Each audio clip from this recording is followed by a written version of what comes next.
addition to the lynchings that they faced in the South, also better education opportunities in the North. Certainly they were at a disadvantage in the South. A lot of the rural areas were, the schools were like dilapidated, falling apart, so certainly they would get a better opportunity in the North. Yes. But he's also showing you between this and the first two that every socioeconomic pattern of people, blacks, in the southern states who are moving north and trying to get to the north, no matter what, and they were willing to walk or hitchhike or whatever. Right. That's right. Good. Thank you.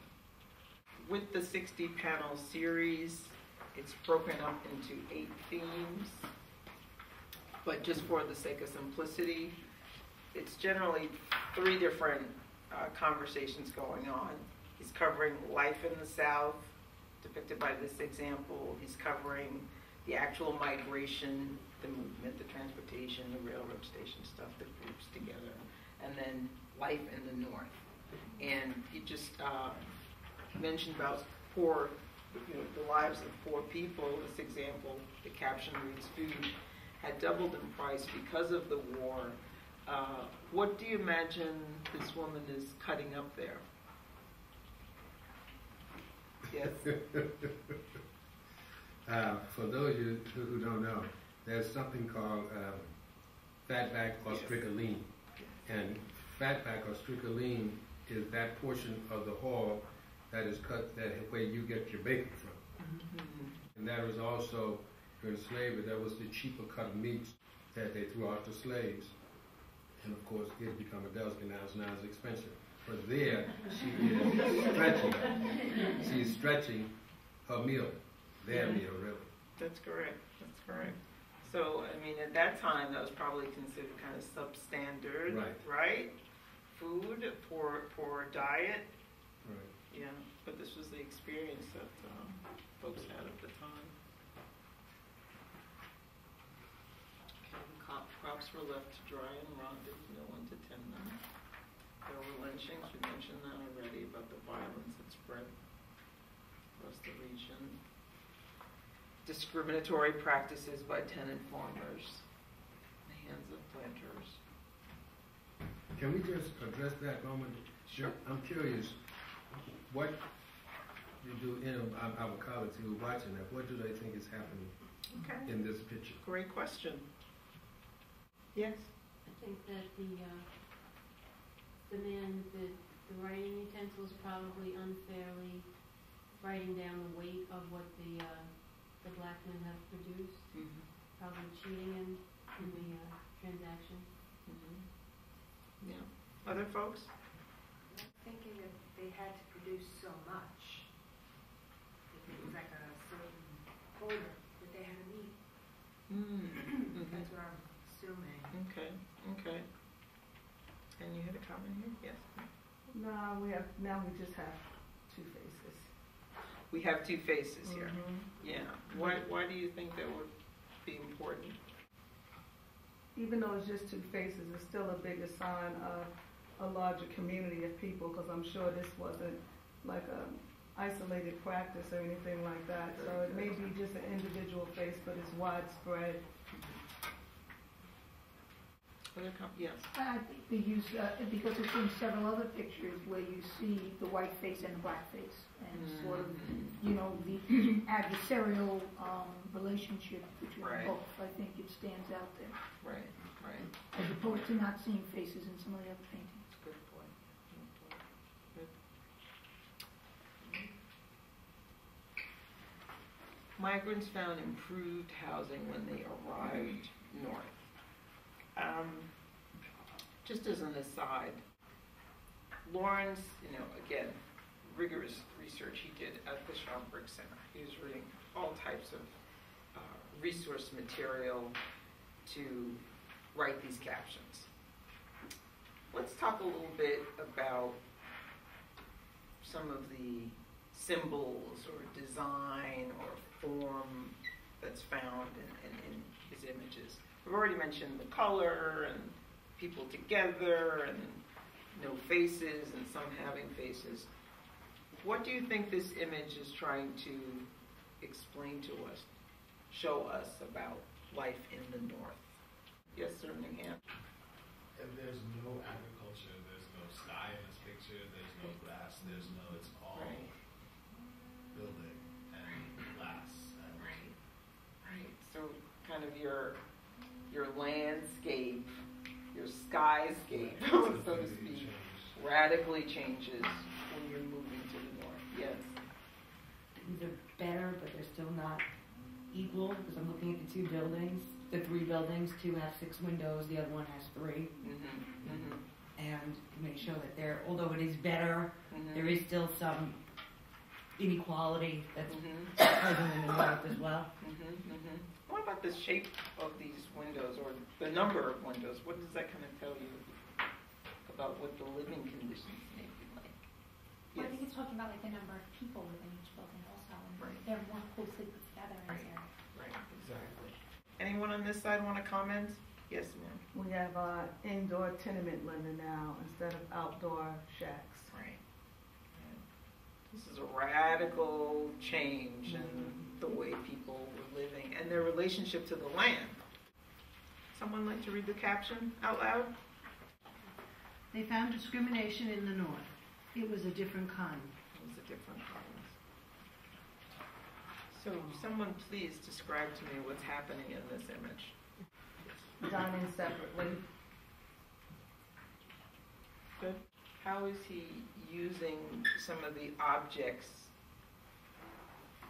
in the image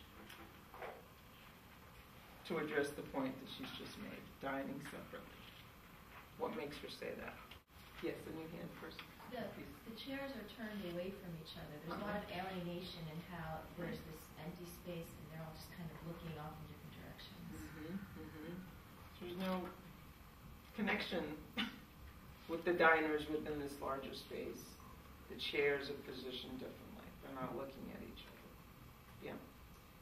The golden rope chain, which I think probably is imaginary, but it's there as a symbol of the separation between the black and white. Even though they're in the same place, there still is no unity, and there is this still dislike or mistrust.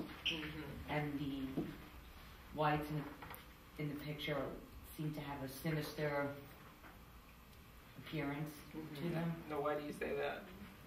One with the cigar, I think that's what he's talking about, and the other one with the paper and the big hands looks angry. Yes, There was also okay. time taken to draw faces on the white people that are there. Good point. Okay, anyone else here? I'm going to come right back to you. Yes, sir? With the golden line, it to me suggests that these are better people, better situations than those sitting on the other side, which is a more crowded condition. You see more tables on the right side than you do on the left side. Good point. Why did he make that decision? Yes.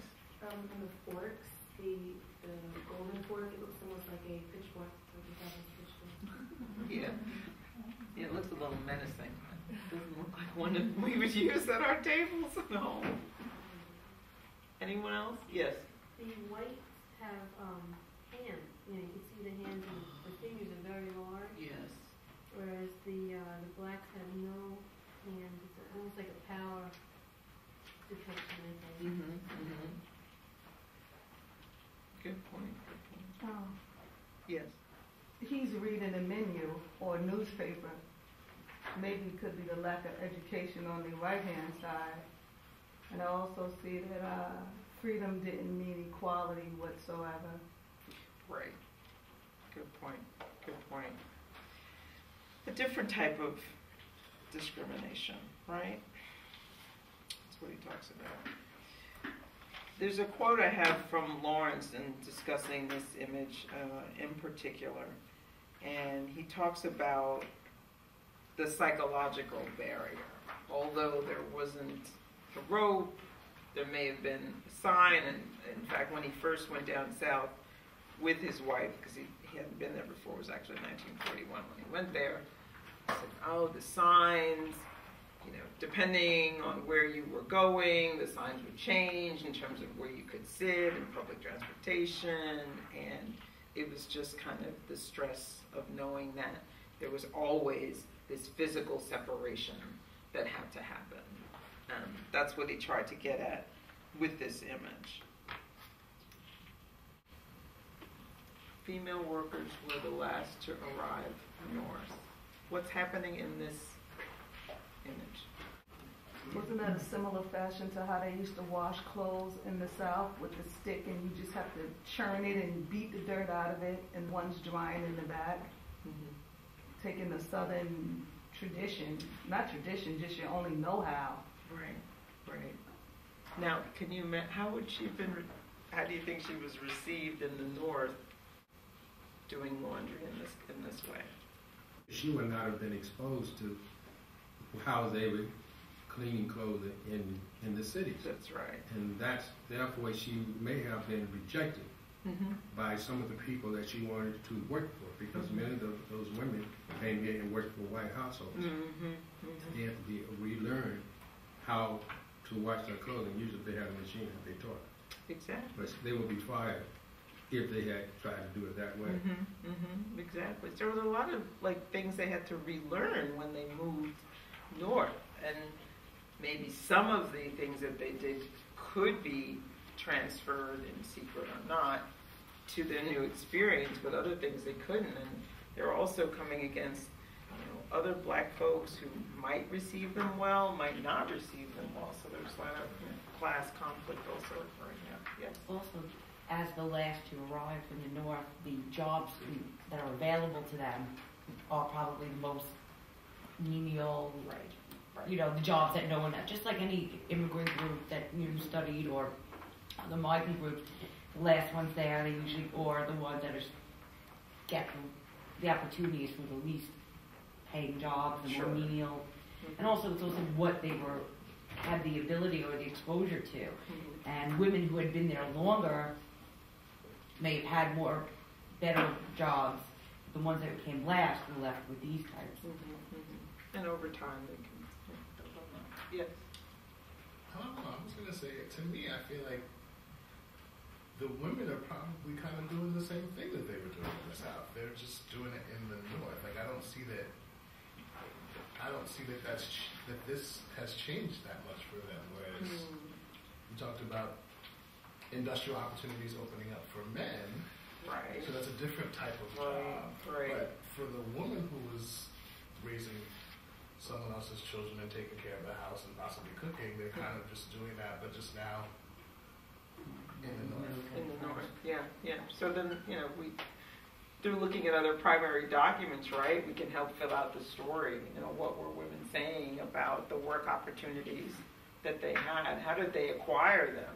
Did they have to talk to other women in their neighborhoods, talk to their family members, join an association, hook up with the church, whatever it took to get these kinds of jobs, and what were the jobs available to them? Yeah. Yes. It reminded me of a document that we looked at the last time where they talked about how the women would dye the stuff, they would get just kind of like that potato burlap type thing, and then they would, like the sack material, and then dye it to kind of make it their own, and in a way of having resistance or their own identity. And even in the North, again, still kind of what you said, bringing what they did in the South North, and clearly they still face segregation and racism, but that there still was their own identity and their own version of empowerment. Okay, I see what you're saying. Okay. Yes. I also just thought it was interesting that the woman who's cleaning everything is wearing all white, and all the things that she's cleaning have such vibrant color in them. Exactly. Yeah. And I would say, one of the things you could read into the panels that Jacob Lawrence produced is, there's vibrancy, there's life, there's culture, there are personal stories present in the colors. These people lived a vibrant existence in the midst of, the violence and the discriminatory practices and the changes in their environment and how they were received.